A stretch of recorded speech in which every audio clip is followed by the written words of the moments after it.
As with most far-reaching economic reforms in India, GST was first conceived by Vajpayee's government, who in 2000 appointed the panel that drafted the basics of GST. You would be surprised to know that it was Asim Dasgupta, the finance minister in the then communist government of Jyoti Basu in West Bengal, who headed the committee.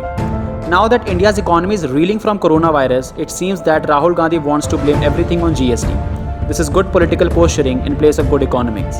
So, I have two basic questions for Rahul Gandhi. Number one, if Rahul Gandhi was opposed to GST, why did the Congress party vote in favor of GST in Rajya Sabha in 2016 and 2017? Since the public memory can be short, let me quote the news published in 2016. The Constitution, 122nd Amendment Bill 2014 was approved by Rajya Sabha with 203 votes in favor and none against. The debate witnessed a rare bonhomie among the government and the opposition. The same unity was seen in Rajya Sabha in 2017 when the government had to pass 4 pieces of enabling legislation to operationalize GST. Number 2. Why did the Congress miss the original GST deadline of April 1, 2010? In his video, Rahul Gandhi boasts that there was something called UPS GST, which would have done great things for the country, unlike the NDS GST, which incidentally the Congress party voted for. Despite being in the government, why didn't the UPA pass the GST bill? In fact, the first ever deadline that was announced was by P. Chidambaram as April 1, 2010. From 2006 to 2014, the UPA had 8 full years. Why did they not pass the GST bill and unleash an era of milk and honey upon the nation as Rahul Gandhi would have liked? Here's the thing.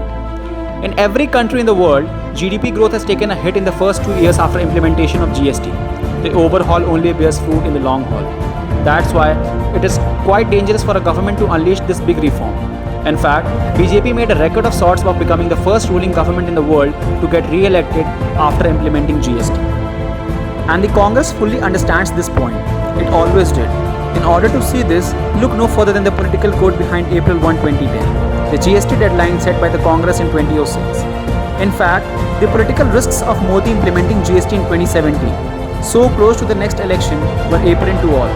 You could remember the Congress in mid-2017, not opposing GST, but merely asking for another 3-month delay in implementing it, to push the peak of economic troubles as close to the election as possible. They did not go unnoticed among media commentators. I quote from the ET article, "Let's start with some facts. No government across the world has ever been elected after they implemented goods and service tax.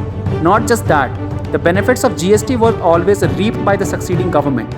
The thing is, GST was always an all-party effort. The Congress fully participated in it. They did not want any of the political risks of it. BJP, Congress, CPIM, all colors of the Indian political spectrum.